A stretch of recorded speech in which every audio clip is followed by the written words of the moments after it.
Alors, les acteurs du marché, donc vous avez bien entendu un certain nombre d'institutions de régulation qui ont été mis en place et qui permettent au marché, bien sûr, de fonctionner et pour que tout soit le plus clair possible. Alors, il fut un temps où vous le connaissez, les institutions de régulation, il y avait ce qu'on appelait la COB, la Commission des affaires boursières, et le CMF, c'est-à-dire le Conseil des marchés financiers, et tout ça a été fusionné pour donner naissance à ce qu'on appelle l'autorité des marchés financiers. Donc on est bien d'accord au niveau vocabulaire que l'autorité des marchés financiers, c'est la somme de ce qui existait autrefois, la fusion de la COB et du Conseil des marchés financiers.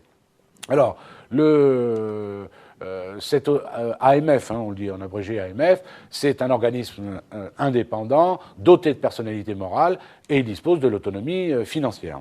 Alors, ces missions de l'AMF, parce que vous voyez, la compétence de l'AMF également, ça fait partie des choses, à mon avis, qu'il faut savoir, parce qu'on pourrait vous poser une question théorique. Donc, la mission de l'AMF, elle est chargée de veiller à la protection, évidemment, de l'épargne qui est investie dans les instruments financiers et tout ce qui fait appel public à l'épargne, logiquement. Elle est chargée de veiller à l'information des investisseurs, bien entendu, et au bon fonctionnement du marché d'instruments financiers, bien entendu. Et il a des relations avec les autres marchés, l'AMF, des relations avec les autres marchés internationaux, bien entendu. Alors, la composition de l'AMF, ça, honnêtement, ça n'a pas une importance fondamentale. C'est un collège avec une commission de sanctions, des commissions consultatives, etc., etc.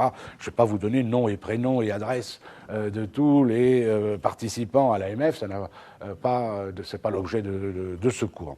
Alors, les compétences maintenant de l'AMF, alors il y en a toute une série, bien entendu, réglementation de tout ce qui est et le contrôle de toutes les opérations qui peuvent se faire sur le marché, donner ou pas l'autorisation de créer des SICAV dont nous avons parlé tout à l'heure et des fonds communs de placement, le contrôle des conseillers en instruments financiers, la surveillance des agences de notation, et avec la crise, on n'a pas fini d'en entendre parler, cette surveillance des agences de notation, donc c'était le travail normalement de l'AMF, la surveillance des démarcheurs bancaires ou financiers, bien sûr, le contrôle et les enquêtes en cas de soucis,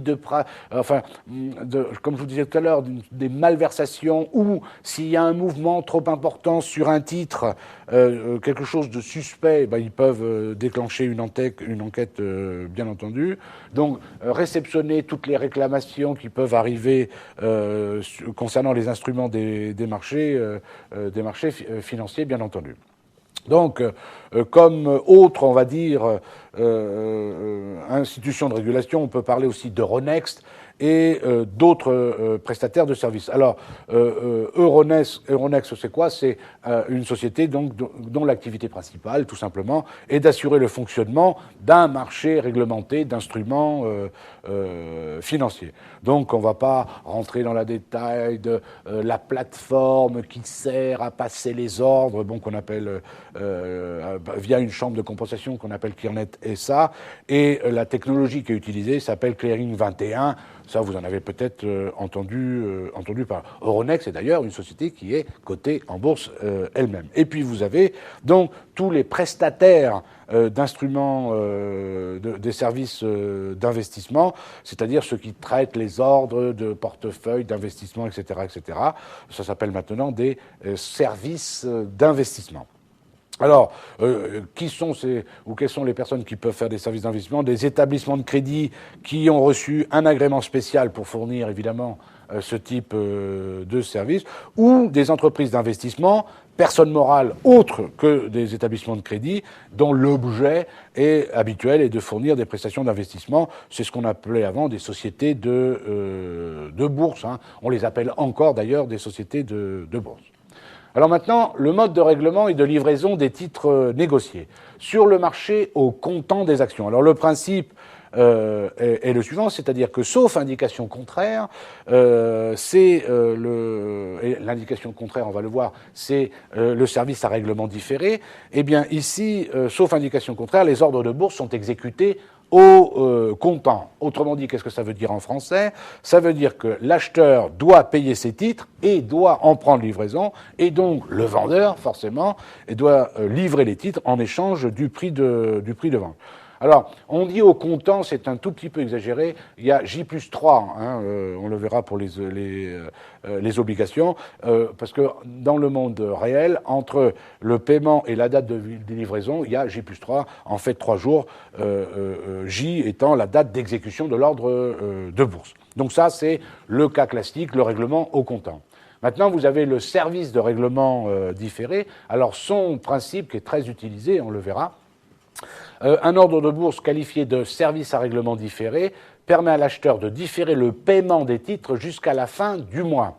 Alors, attention, c'est pas vous ou moi qui allons donner un ordre de bourse, d'acheter ou de vendre, peu importe, qui décidons de choisir le service à règlement différé. On le demande, et c'est l'intermédiaire financier, parce que ça aussi, il faut que ce soit bien clair. Quand vous donnez un ordre de bourse, même si c'est via Internet, en fait, il y a un filtre. Vous comprenez, comme je vous disais tout à l'heure, vous avez ce qu'on appelle des sociétés de bourse, qui sont des filtres pour transmettre vos ordres. Eh bien, l'intermédiaire financier est libre d'accepter ou de refuser le service à règlement différé à l'achat comme à la vente, bien entendu. Avant, pour ceux qui avaient déjà ou qui s'y intéressaient, le SRD, ça a remplacé ce qu'on appelait le règlement mensuel. Alors, le mécanisme du SRD, alors, dans le cadre du SRD, le nouveau mois boursier commence 4 séances de bourse avant la fin du mois civil précédent et se termine le 5e jour de bourse avant la fin du mois civil. Et le jour de liquidation du SRD, lui, se situe à la fin du mois boursier, c'est-à-dire le 5e jour de bourse avant la fin du mois civil. Et à cette date, l'acheteur a la possibilité de liquider, ce qu'on appelle liquider sa position, c'est-à-dire il achète, ou alors de reporter, c'est pour ça qu'on l'appelle service à règlement différé, ou de reporter sa position sur le prochain mois boursier. Et le vendeur a la possibilité de liquider sa position, donc il vend, ou de reporter sa position sur le prochain mois boursier. Donc, quelques petites remarques. Encore une fois, l'intermédiaire financier a la possibilité de refuser, s'il le souhaite, ou s'il se méfie, entre guillemets, de vous, de refuser une prorogation de position avec un SRD d'un mois sur l'autre. Et vous comprenez bien que le report de position, d'accord, donc d'un mois sur l'autre, ça entraîne des frais qu'on appelle une commission de prorogation, bien entendu. Alors, quelle est la stratégie des acheteurs à règlement différé? Eh bien, l'acheteur spécule, vous le comprenez, à la hausse, notamment des actions, on va dire, pour faire simple, sans investir de capitaux dans l'achat des titres, puisque le règlement est différé. D'accord ? D'accord. Et dans le monde réel, souvent l'acheteur dénoue sa position avant la liquidation en passant une vente de SRD et de ce fait, il encaisse évidemment une plus-value, c'est-à-dire la différence entre prix de vente à la fin du mois et le prix d'achat aujourd'hui. D'accord ? Ça arrive assez souvent. Alors maintenant, et pour terminer, quelles sont les exceptions à la cotation ? Alors le principe général est le suivant.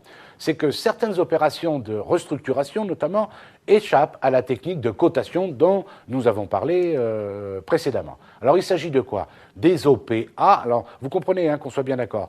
Là, dans les opérations boursières, les systèmes de cotation, il y a essentiellement l'offre et la demande, qui définissent le prix, la cote d'une action. Donc, on est ici aux exceptions à la cotation, c'est-à-dire ce n'est pas l'offre et la demande qui déterminent le prix d'une action. Donc, il s'agit des OPA, offre publique d'achat, des OPE, offre publique d'échange, des OPR, offre publique de retrait, et des OPV, offre publique de vente.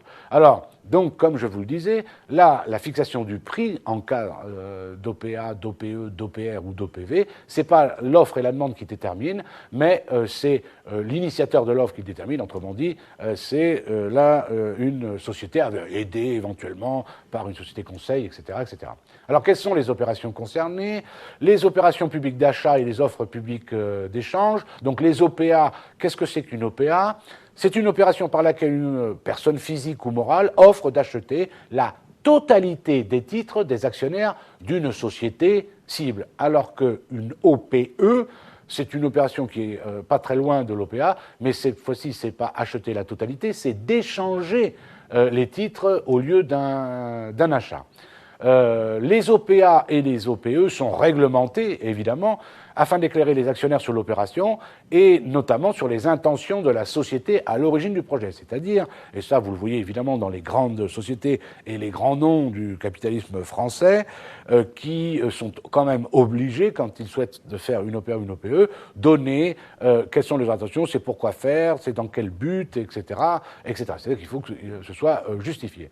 Donc les projets d'ordre public précisent notamment les objectifs, comme je venais de vous le dire, le prix, bien entendu, pour une OPA, et la parité d'échange pour une OPE, et il faut que les choses soient bien claires pour que chacun puisse agir en connaissance de cause. Et puis ensuite, bien entendu, il doit y avoir, on doit connaître précisément la nature, les caractéristiques et le marché des titres proposés, le marché des titres proposés en échange.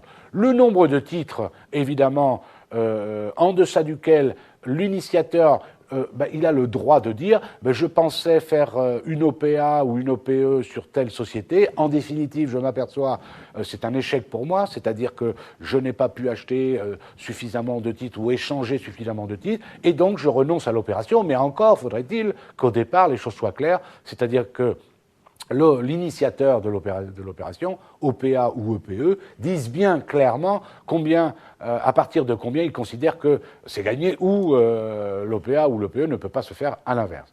L'offre publique peut revêtir deux formes. L'OPA ou l'EPE décidé par un libre choix en fonction de considérations stratégiques, des restructurations, placement de trésorerie. Pourquoi pas placement de trésorerie, il faut quand même en avoir beaucoup, mais il y a des entreprises qui ont des trésors de guerre. Pourquoi pas? Et OPA ou OPE obligatoire résultant du franchissement du seuil de détention du plus du tiers des titres ou des droits de vote d'une société cotée par un actionnaire ou plusieurs actionnaires qui agissent de concert, autrement dit, en même temps. Donc ça peut revêtir deux formes, donc soit un libre choix, soit obligatoire parce que un actionnaire détient plus du tiers des titres ou des droits de vote. L'OPR, l'offre publique de retrait maintenant, consiste à offrir aux actionnaires minoritaires le droit de céder leurs titres aux actionnaires majoritaires. Et ça, évidemment, ça peut éventuellement aller jusqu'à aboutir à la radiation du titre de la cote. L'OPR est obligatoire lorsque des événements particuliers affectent la société, donc transformation d'une société anonyme en société en commandite par action, modification des statuts ou de l'activité de la société. Alors modification, il faut qu'elle soit importante, je ne veux pas prendre la place de mes collègues du droit des sociétés, mais enfin un petit rappel, ça fait pas de mal. Et l'OPR peut être demandé soit par un minoritaire, soit par les majoritaires, lorsque un ou plusieurs actionnaires qui agissent de concert détiennent au moins 95% des droits de vote. Et donc c'est l'initiateur de l'offre qui propose le prix de l'OPR à partir de divers critères, bien entendu. L'OPV maintenant, l'offre publique de vente, eh bien l'OPV c'est une procédure d'introduction en bourse et elle consiste en quoi? À fixer un prix déterminé, ferme et définitif pour les titres cédés au public. Et c'est ce que je vous disais tout à l'heure, OPA, OPE, OPV, OPR, vous voyez, le prix n'est pas déterminé par la confrontation de l'ordre de l'offre et de la demande. C'est déterminé à l'avance. Bien entendu, l'offre publique de vente pour une introduction en bourse est définie à un tel prix, c'est un échec ou c'est une réussite, et bien sûr le lendemain, paf, en général c'est le premier jour de cotation, ça peut être très différent du prix public de vente, bien entendu.